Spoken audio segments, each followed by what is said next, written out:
Prioridad naman ng Department of Education o DepEd ang makabagong pamamaraan sa pagtuturo para sa K-12 curriculum.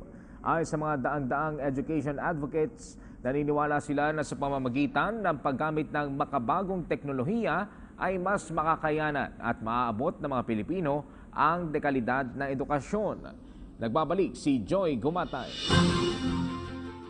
Sa mga susunod na taon, asahan ang makabagong pamamaraan ng pagtuturo sa ilalim ng K-12 curriculum. Ito ang prioridad ngayon ni Education Secretary Leonor Briones, katuwang ang mga pribadong sektor at non-government organizations na nakiisa sa katatapos lang na 2016 Philippine Education Summit.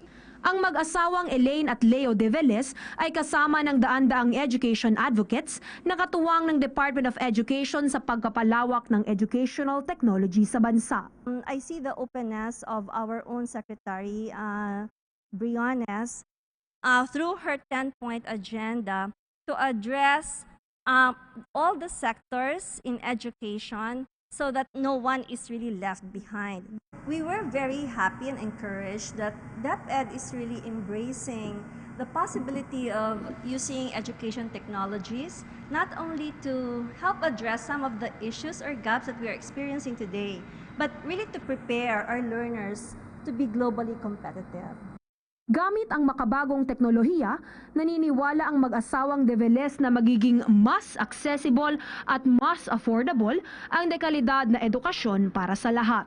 Liban sa mga pampubliko at pribadong paaralan, maaari ring gamitin ng mga alternative learning system centers ang mga e-learning materials para sa kanilang mga estudyante na karaniwan ay mga out of school.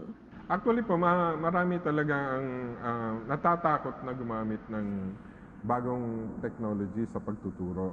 And okay lang po yun. Pero ang mahalaga po doon ay i-try man lang. Kasi malalaman nila na pag sinubukan na nila, actually, madali pala. Patuloy na sinisiguro ng mag-asawang De Velez na epektibong magagamit ng mga guro ang mga e-learning materials na kanilang itinataguyod tungo sa lalong pagkapabuti ng kalidad ng edukasyon sa Pilipinas. Para sa PTV News, Joy Gumatay.